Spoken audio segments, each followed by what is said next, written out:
మహాశివరాత్రికి భారీగా తరలివచ్చే భక్తులకు ఎటువంటి అసౌకర్యం కలగకుండా చర్యలు చేపట్టాలని తహసీల్దార్ రాములు నాయక్ తెలిపారు. రెండుచింతల తహసీల్దార్ కార్యాలయంలో తహసీల్దార్ సోమవారం అధికారులతో సమీక్ష సమావేశం నిర్వహించారు. దేవాలయం సమీప పరిసరాలను పరిశుభ్రంగా ఉంచాలని అన్నారు. తాగునీటి కోసం పైప్ లైన్లు ఏర్పాటు చేసి కుళాయిలు బిగించాలని అన్నారు. శివరాత్రి పర్వదినం సోమవారం రావడంతో భక్తుల రద్దీ ఎక్కువగా ఉంటుందని కనీసం 70 బస్సుల వరకు నడపాలని సూచించారు. పోలీస్ శాఖ వారు ట్రాఫిక్ నియంత్రణ చర్యలు చేపట్టాలని తెలిపారు. సమావేశంలో పలు శాఖల అధికారులు పాల్గొన్నారు.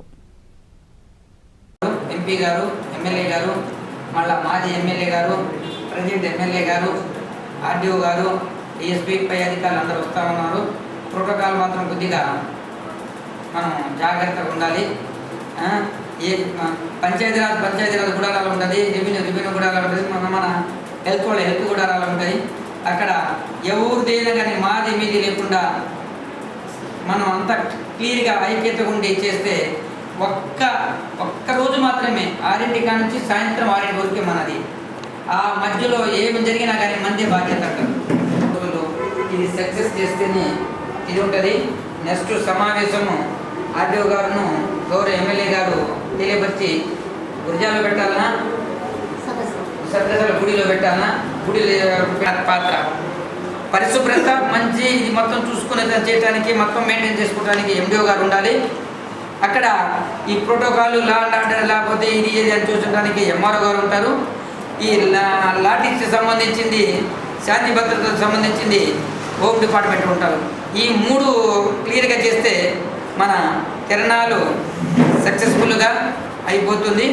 కాబట్టి దీనికి మీరు ఒక్క రోజు ముందుగానే అన్ని సర్దుకొని అంటే అక్కడ మనం డ్యూటీ చేయడానికి బాగా క్లుప్తంగా జనాల్ని కూడా ఏం తెలిస్తే అది క్లియర్గా చెప్పేటట్టు వాళ్ళ మీద విసిగించుకోకుండా కోపగించుకోకుండా ఆ లైన్ దగ్గర షాపులు మీరు ఎక్కడెక్కడ అరేంజ్ చేస్తున్నారు మీ తరఫు నుంచి వాటి మార్కింగ్ ఇవ్వండి. అదేవిధంగా ఎక్కడెక్కడైతే మనం ఈ వాటర్ స్టాల్స్ పెడతామో వాటిని మార్కింగ్ చేస్తూ అట్ ది సేమ్ టైం ఎక్కడైతే టెంపరీ మనం టాయిలెట్స్ అరేంజ్ చేస్తున్నాం అవి మార్కింగ్ చేస్తూ అలాగే వాటర్ అవైలబిలిటీని ఎక్కడ మనం ప్రొవైడ్ చేస్తున్నాం అవి కూడా చూస్తూ ఒక స్కెచ్ తయారు చేయండి. మన పరాశక్తి వాళ్ళని కూడా కన్సల్ట్ అయ్యి ఏ విధంగా చేయబోతున్నామో ఒక స్కెచ్ తయారు చేయండి. టోటల్ దాంట్లో వచ్చేసి మన యొక్క గుడి ఎక్కడ ఉంటుంది, మనం ఎక్కడెక్కడ ఇవి ప్రొవైడ్ చేయబోతున్నాం. ఓకేనా?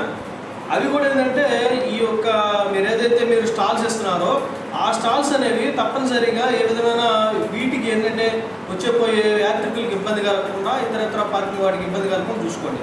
తర్వాత ఈ పార్కింగ్ లాట్స్ వచ్చేసి మనకి పోలీసు వారే ఇస్తారు చూసుకుంటారు. సో వాళ్ళకి వేరువేరుగా చేసుకుంటారు, ఇబ్బంది లేదు. ముఖ్యంగా అంటే శానిటైజేషన్ సంబంధించి మాత్రం ఏదైనా ఇది రాకూడదండి ఈసారి.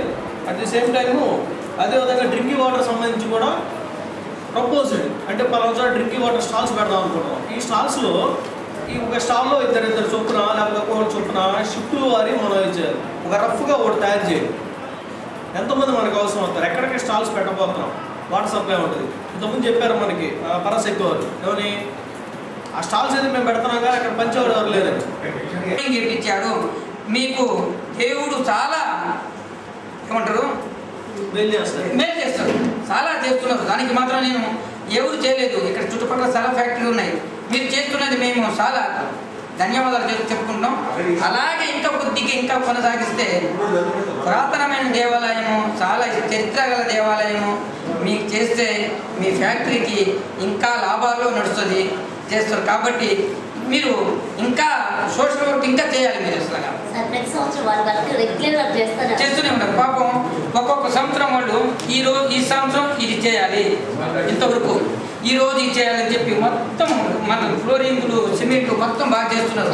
దానికి మాత్రము మన మండలం తరఫున ఈ ప్రజల తరఫున నేనే ధన్యవాదాలు చెప్తున్నా. ఎందుకంటే చూస్తున్నా, నేను పోయిన సంవత్సరం చూసాను, ఈ సంవత్సరం కూడా చూస్తున్నాను. చాలా మేలు చేస్తున్నారు మీరు దేవుడికి. ఇప్పుడు కూడా చేయండి. అలాగా స్టార్ట్ అయింది చూశాను, అందుకని చెప్తున్నాను. చూసినట్టు కాబట్టి చెప్తున్నాను. ఈసారి మాత్రం ప్రసాదం పెంచండి, పులిహార లడ్లు. వాళ్ళు ప్రసాదం కొనాలి.